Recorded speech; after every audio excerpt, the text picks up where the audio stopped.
Hey, everybody, welcome back to another edition of Bold Predictions here at Inside Nebraska. With me, as always, is Steve Marik and Tim Verghese. I'm Zack Carpenter. Don't forget to like this video, subscribe to the Inside Nebraska YouTube channel, get those videos dropped directly into your feed. Boys, we got Nebraska, Wisconsin, 2:30 p.m. Central on Saturday on the Big Ten Network. I made sure to memorize that with the last couple snafus where I couldn't remember the exact time or the TV channel, so I got it right. We got Jake Levering and Jake Butt on the call. Jeff Levering and Jake Butt on the call. Um, Nebraska's looked like butt in its last couple games. After Indiana looked like butt. Ohio State did not. They look really good. They put in a great effort on the road in a game no one expected them to win. Come back, look like ass against UCLA, and then put up a good fight against USC in a game that on the road that nobody expected them to win. And now they're coming back home with, I think, maybe a little more buy-in. It's like this cycle where they go to, right, Steve? I mean, they go to Indiana, everyone's bought in, they're 5-1, they get destroyed, they get embarrassed, that no one believes in them. They go on the road against a top 5 team, show really well, almost win the game. Everyone's starting to believe again. Come home, get embarrassed. Everyone's doubting them, and then they go on the road in a game that no one believes in them, put a fight, almost win, and now I feel like we're back here to square one. Yeah, I mean, this is super unpredictable. Nebraska, I have no idea what to expect with this game. I didn't know what to expect at USC with all the change. I'm done trying to figure out this team because I don't even think that they understand themselves either. So, yeah, when you're looking at this matchup, I mean, how many games in a row has Nebraska lost to Wisconsin? Is it going on 10 right now? 10. So it'll be, yeah. Yep. And I know the Badgers have won the last 4 games in Lincoln too. So I don't know. And I know Wisconsin is going through their own changes as well. Phil Longo got the axe. We don't really know who's going to be calling the plays for Wisconsin. Perhaps it might be the tight ends coach, Nate Letton, over there. But Wisconsin has not confirmed any of that. So yeah, I mean, I have no idea what to expect right now. It's just a interesting time right now of the season. But boy, one win away from bowl eligibility and everybody being in a good mood. Can Yeah, they do it? Can they've they do had it? that That's the now question. 9 times in a row now. Once under Scott Frost and in 2019 in that season finale, they lost by fittingly a 1-score game. And Yeah. then now they've lost 8 in a row under Matt Rule with a chance to go to the postseason, which I'm stepping on my bold prediction at the end. Tim, if Nebraska is so unpredictable, makes doing a bold predictions episode pretty damn hard, huh? So I'll tee it off to you. Yeah, you want me to start with mine and just kick it off here? You know what? Yeah, go ahead. Let's do it like last time where it was organized, and as soon as we start record, I'm organized, and we start recording, and then I immediately become disjointed. Let's do it. You do it. You Okay, go. Give your bold got it. prediction, Tim. Okay, I'm on the defense again this week. I see them bouncing back. I mean, Zach, you and I talked about it, but anytime Tony White comes into the meeting room with the media and he has a little energy, he's a little loose. The game plan the following weekend is usually pretty sound. Obviously, don't really know what to expect from a Wisconsin offense that is dealing with some offensive turnover. But I do expect, I think they're going to lean on that ground game. I think they're going to lean. I think the status of Pauling still in doubt for this weekend. He's one of their better receivers, one of the better playmakers. I've said what I've said about Braden Locke at this point. I just don't think he's a serviceable arm at this level. Time out. Steve, you probably didn't get a chance to watch our rapid recap from yesterday. And we're talking about Wisconsin's offense. Was Like they're going undergoing their own changes, new offensive coordinator, this and that. And then Tim mentions Braden Locke. He's like, and Braden Locke, he's trying his best out there. Like you're way too nice. That's the best I Not can wanting to be say. critical. on our podcast, you said that he wasn't built for FCS football or something like that, Wasn't built for this. I'm not disagreeing with you. Right Yeah, I FBS. don't. I think you meant to say FBS football, just to Yes, clarify, Steve. Or yes, did Oh, you what I mean say? FCS? Did you mean FCS with a C? Oh no, I thought I said FBS, but I guess I could have been A little talking and Freudian saying slip words. right there. Sure. But Tim, sorry, didn't mean to cut you off with all that. But well, I did mean to cut you off, but keep going. Yeah, anyway, yeah, but anyway, I expect the defense to have a bounce back performance. Telley Walker has had 2 games over 100 rushing yards this season. He's flirted with it a couple other times, including last week. I think he got up to 97 against Oregon. I think Nebraska, despite I think he's going to get 20 plus carries, I think Nebraska's going to be able to keep him under 100 yards. I think they key in on the run, and I think that's a sound game plan. I think you force Braden Locke to beat you with his arm. And if they do it that way, so be it. I think at that point you just got to hang your hat and go home and say, Braden Locke beat us. But I think Nebraska needs to flat out sell out to stop Tawee Walker, and I think they're going to be able to do that this weekend. I have them limiting Walker to under 100 rushing yards. Yeah, he's got 4.8 yards a carry, 85.9 a game. Just reading off the stats, 162 carries for 773 yards, 10 touchdowns. Does Walker? Wisconsin has the number 6 rushing offense in the Big Ten, 57th in the country at 169.3 yards per game. Passing offense, 14th in the Big Ten, 102nd in the country, and that's going against the Nebraska rushing defense that hasn't been quite as dominant as it was last year, where it was like, okay, the rushing offense is crushing it with Heinrich Harburg and the quarterback run game being so prominent. And then on the other side, the rushing defense was pretty much lights out for most of the way, except for in certain key moments, like against Iowa. But their rushing defense right now is 6th in the Big Ten, 20th in the country, 110 yards rushing allowed per game. So we'll see if they can get it done. Steve, I have my Boise State mug right here.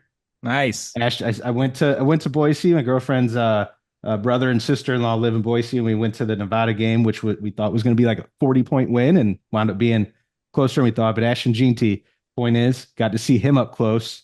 And that's cool.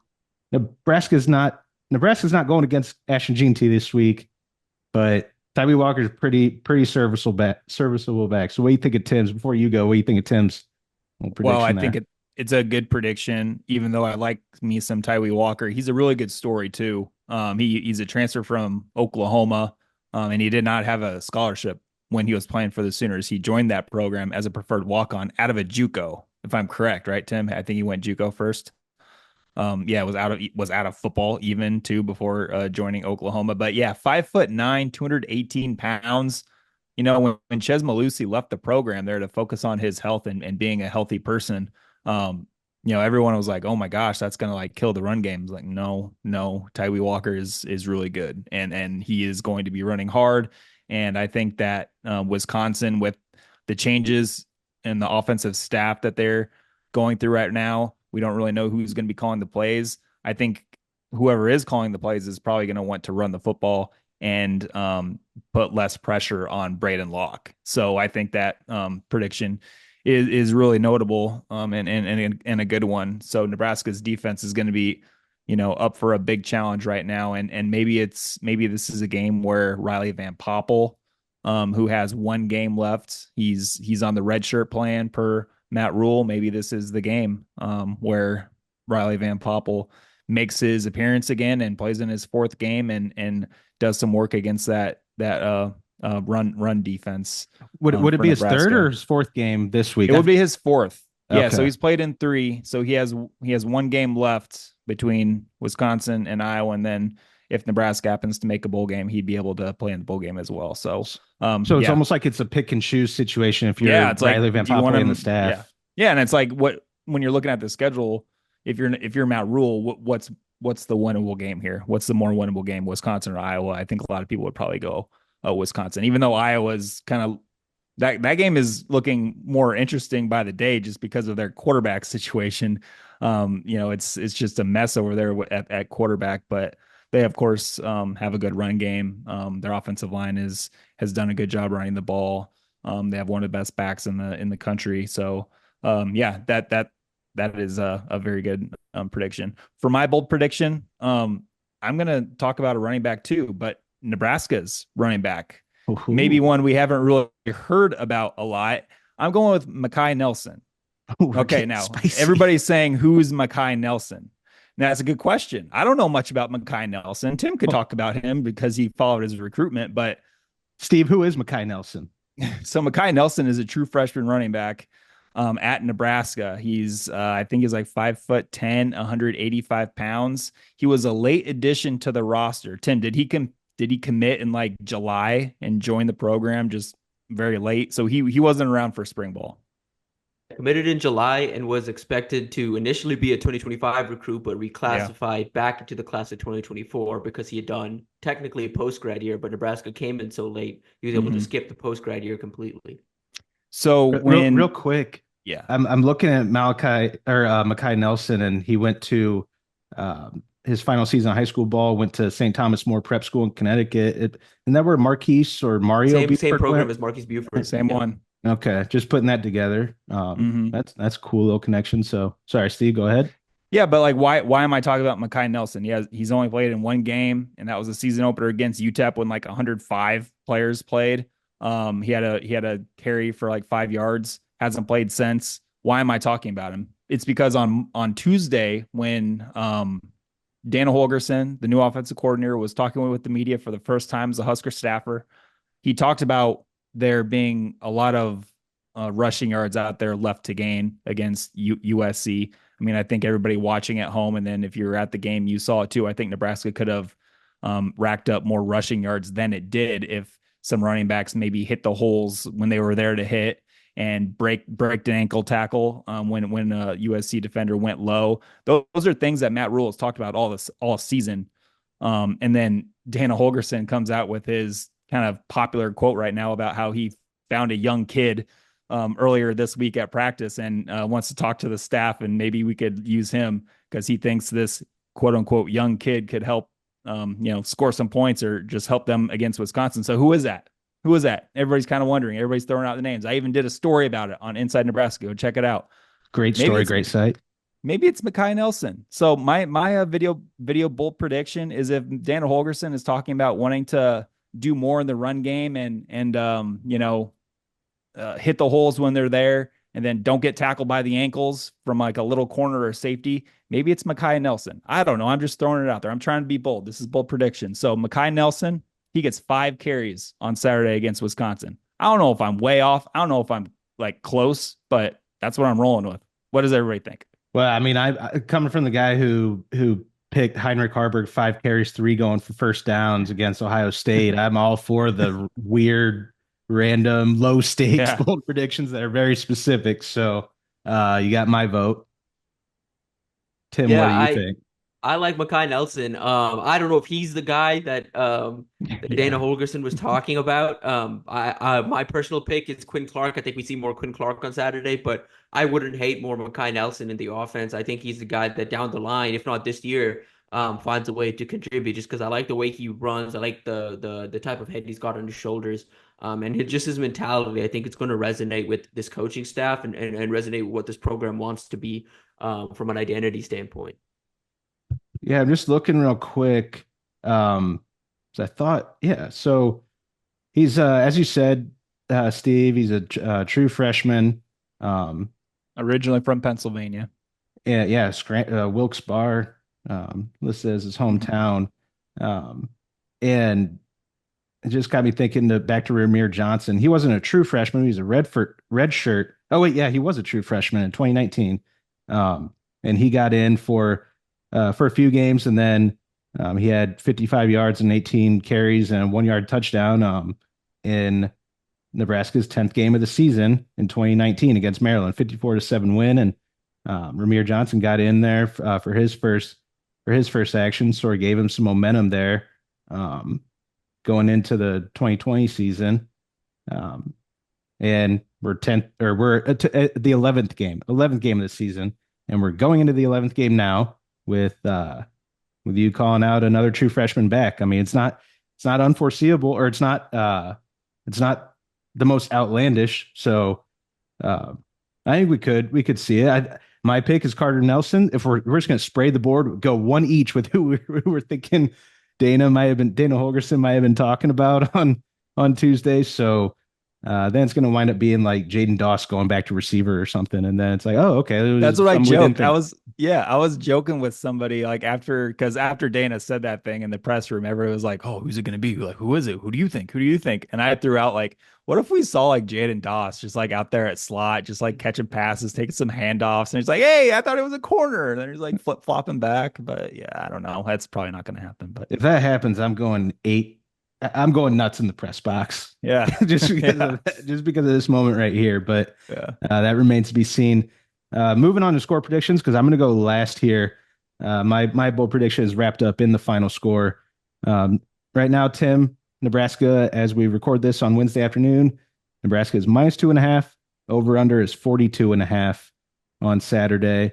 Nebraska is um, oh, I had the over unders pulled up here, but I believe yes. Okay, one, two, three, four, five, five, four, five, three, four, five, 4-1, 5-4-1 against the spread this year. And the under has hit 7 times, 7 out of 10 games. The under has hit for Nebraska, which is sort of part of the course. Yeah. If we've watched this Nebraska offense, Nebraska defense too, getting in some rugged games. So Tim, final score on Saturday. What do you got? Yeah, again, a little bold here. I got them Nebraska winning 20-10. I think they get that sixth win. I think they secure that bowl berth. I just think again, like I said, I think the defense plays better. I think the offense builds on their performance last week and continues to put things together. It's going to be cold in Memorial Stadium, and I think Nebraska up front, I think it's going to play well again. I think some of the demands that Dana Holgorsen has for both his running backs and his receivers, I think sees better play out of both units on Saturday. And I think week 2 of Dylan Raiola and the Dana Holgorsen offense sees a little more offensive success as well. For my bold prediction, I am going with a loss for Nebraska. Wisconsin 24, Nebraska 21. How can I go away from another one score loss from Nebraska? How can I go away from a streak of 10 straight wins by Wisconsin, 4 straight wins by the Badgers in Lincoln until this team shows that they can actually do this and beat this team? I'm not like, how can you pick them, right? So look, the quarterback situation with Wisconsin, like Braden Locke, he's not it.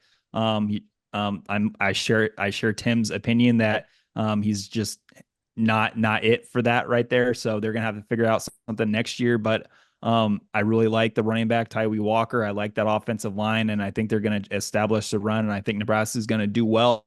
Nebraska's defense is gonna do well, limiting Wisconsin's points. But at the end of the day, can Nebraska score enough points? Can their offense score enough points to win this? And again, until they beat Wisconsin and snap this long streak, like how can you pick them to win? So I'm going Wisconsin 24, Wisconsin 24, Nebraska 21.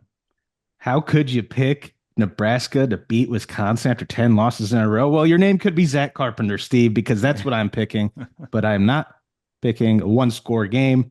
And that's part of my bold prediction, or as I like to label it, BOWL' prediction, because they're going bowling. It's happening. I have Nebraska 23, Wisconsin 14, which is part of the 3-1 bold prediction I've got. First, final score. It's a 9-point game, not a one-possession game. So if Nebraska beats Wisconsin, if they do all this, it's not going to come in a one-score game because it's just going to not. You know what I mean? Well, if it's a one score, they're probably losing, so they have to like go more than one score. So there you go. Exactly. That sound knowledge there. Yeah. Exactly. So I got some numbies here to finish it up. And you can read all this at InsideNebraska.com in our written bold predictions article. But 8, which is, as we already talked about, 8 consecutive losses with bowl eligibility on the line in the Matt Rule era. 9, including the season finale loss to Iowa under Scott Frost. 34 one-score losses under the last 3 head coaches, including Mickey Joseph, ever since firing of Mike Riley. 9-34 is their record from the start of the Scott Frost era, which ominously began with a canceled game against Akron, to back-to-back one-score losses at home to Colorado and Troy, for God's sakes, on September 8th and 15th, all the way through Saturday's 28-20 loss at USC. 78 games in that span, 43 one-score games. So that's more than half of Nebraska's games have been decided by one score, and they've won 20.9% exactly of those games, which is remarkably absurd. 10 wins in the rule era. And if you take out the top two outliers, 40-7 win over UTEP and a 34-3 win over Northern Iowa, that's an average margin of victory at 14.9 points in the other 8 wins. You take out the 12 losses in the rule era, so he's 10-12 in Nebraska. Take out the two outliers, 45-7 against Michigan last year, 56-7 against Indiana this year. Average margin of defeat. Any guesses? 6.8 points. I was gonna say like 4.3, 6.8 points. Wow. Except for those two losses, the other 10 losses in the rule era is by an average of one score, which is just poetically painful. Mm-hmm. And they only have 2 one-score wins in the rule era: 17-9 over Northwestern, 14-7 over Rutgers this year, and the 10 consecutive wins by Wisconsin in the series, 5 one-score games, including 2 overtime games. It's all just a painful knife twist that I think is going to end on Saturday. Because right now, and I'll finish with this, right now, Nebraska it has the longest bowl drought in all of Power 4 football. It's tied for the second longest drought tied for third, in all of college football, 134 FBS teams. And they are in danger of having sole possession of second place on the longest bowl droughts list. If things break right for 2 other teams and things keep going south and Nebraska finishes 0-2, they will be behind only UMass of all teams, which isn't even a real FBS program. Yeah. Just fired their head coach. Yeah. Oh, Jinx, you owe me a Coke. Don Brown. So 11 seasons, it's going to be 12 seasons for UMass. Louisiana Monroe also started 5-1, then lost 4 in a row. They're staying at 5-5. They have 6-4 Arkansas State, then 8-2 Louisiana, and their bowl streak is 11 seasons. Nebraska is at the tied for third longest, with New Mexico at 7 seasons. Bronco Mendenhall in his first year starts 0-4, then 3-4. Now they're sitting at 5-6 after beating San Diego State on the road, and last week upsetting number 18 Washington State. And they're going on November 30th. They're going to be hosting Steve's boys, Hawaii Warrior Rainbow Warriors, Mm-hmm. Who are 4-7. Yep, 4-7, and so they have a prime opportunity to get off the schneid. So if Louisiana Monroe and New Mexico both pull off a win, they're going bowling.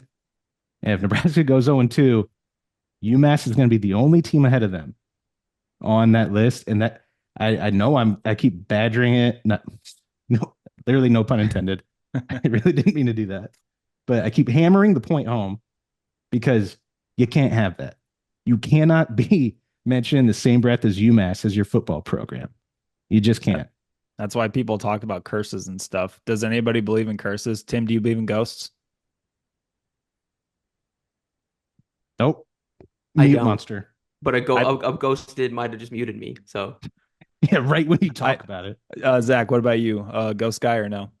Not a ghost guy, but I'm superstitious. I believe that the reason I'm a Chiefs fan, and I do believe that the reason that we lost the Bills on Sunday is because I only had 1 cup of coffee out of my Chiefs mug instead of 2. I've been doing that ever since the AFC or at the end of the 2023 season. So there you go. It's not because Josh Allen is an MVP candidate and is unbelievably special and all those things. None of that.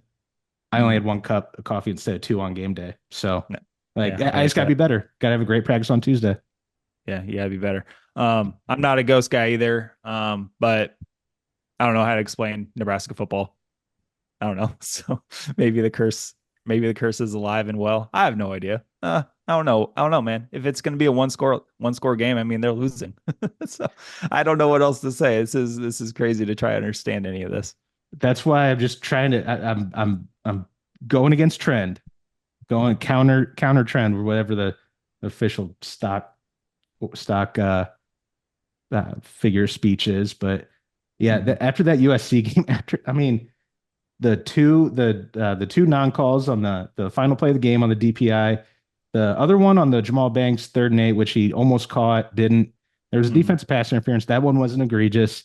That one I thought it's not acceptable to miss that call, but it's not like I didn't think it was anything to be up in arms over, but still would have had a fresh set of downs. The final play of the game was absolutely egregious. Anyway, could go Yeah. down the road. Mhm. Could go down a road there. But then the two plays where it's tipped by Nebraska off the helmet and right into the arms, two huge plays. And Malcolm Hartzog did get two hands on that ball. Mhm. Javen Wright did have a chance, but Jaden Maeva is looking the completely opposite direction, gets smoked by James Williams, and the Yeah. ball just goes careening to a guy right in front of him who wasn't even close to where the targeted throw was going to be. It's like things like that. That's where after Saturday, I'm like, maybe this program is cursed. But Yeah. then, Yeah. like Just otherworldly things like making an appearance. I don't know. Just stuff you happening. never You know. never Tim, know. what? Never know. Tim, chime in here. You really don't believe it? Yeah, you don't believe in any of it. I mean, no. I mean, I think there's an aspect of like I think internal and external voices around the program um getting to you in those moments. And that's we've seen that across multiple staffs and across multiple players at this point where, I think they just get tense when the spotlight's on them, when the moment's on them. And I think it's just like it takes breaking that. They just have not been able to do that. Rule's whole point when he got here was trying to break them out of that pattern, and they still haven't done that. So it starts with, taking advantage of that and flipping the script on those narratives. I do believe, I think Nebraska has a chance to do that, but they have to take it. It's all out there for them. It's just, again, lack of executions. I mean, across the board, like you talk about all of these one score games, we're talking about like one, two, three, four, like a handful of plays that impact any of those games a completely different direction. Like we're talking about this program a completely different ways of a handful of plays over the course of Mhm. the last half decade go their way. Like that's that's tough, and it comes down to execution. It comes down to demanding more. And it comes down to coaching. Like I think that just is what it is. It's tough, but I think it's just unfortunate more than anything. Yeah, I don't really believe in curses either. I don't believe this Me program's neither. They cursed. just need to play better and coach better. That's what it is. It's I was about to say it's fun to Yeah. talk about. It's not, but It it's is. just It it's is a more lot more fun to talk about curses and otherworldly events. So yeah, other than yeah, the football on the field and yeah, everything, where it's like yeah. just aggravating lack of execution or unlucky plays. I mean, Nebraska has a lot of unlucky plays that have just piled up, but they also had a lot of opportunities to make plays on Saturday. I mean, I saw Steve screenshot the Hartzog play in the end zone that we're talking about. He either Mhm. got his fingertips on it or it went right through his hands when he had the opportunity and just couldn't do it. Tommy Hill missed times to jump. Um, Mhm. and we'll see if they can put that to rest for one day, one afternoon, one evening at Memorial Stadium on Saturday. Steve, any last thoughts? No last thoughts. Just stop Wisconsin's run. Tully Walker is really good. Braden Locke, the quarterback, is not very good. So just like Tim said earlier in this pod, make Braden Locke beat you. So Tyree Walker, stop him. He did go to a junior college, by the way, Tyree Walker, Yeah, Palomar Junior College in San Diego County, California, sounds nice. for what it sure does. Tim, big recruiting weekend. I mean, it's a decent one. Yeah, I mean, it's the last opportunity to kind of get guys in town before the signing day in 2 weeks. We're going to have some local 26s and 27s as well. Just trying to make an impression. Again, getting that 6th win would go a long way with signing day just around the corner. I think it's important Nebraska has a good performance on Saturday. James Dunnigan in town. Yep. Big guy. And then Big 2027 DB. quarterback Trey Taylor. Yeah, it's a good group of guys coming into town. Brett College, who me and Steve all Yeah, summer were like, hey, is he going to Breck. come into Lincoln or not? He's a guy we both yeah. like, but glad Uh-huh. he's finally making it into town. Yeah, he's So, got some FU in him. I really like Brett College. some small group, but a strong group sounds like Mhm. for coming in for this weekend. You can read up all of Tim's recruiting coverage at InsideNebraska.com. Also encourage you guys to check out Recruiting Blitz on the Inside Nebraska YouTube channel. Check out Steve's work. He's got preview of the game and feature stories about Dana Holgerson's offense. And and plenty more, again, at InsideNebraska.com. That's going to do it for us. So for Steve Marik, Tim Verghese, I'm Zack Carpenter. We'll catch you guys again next time.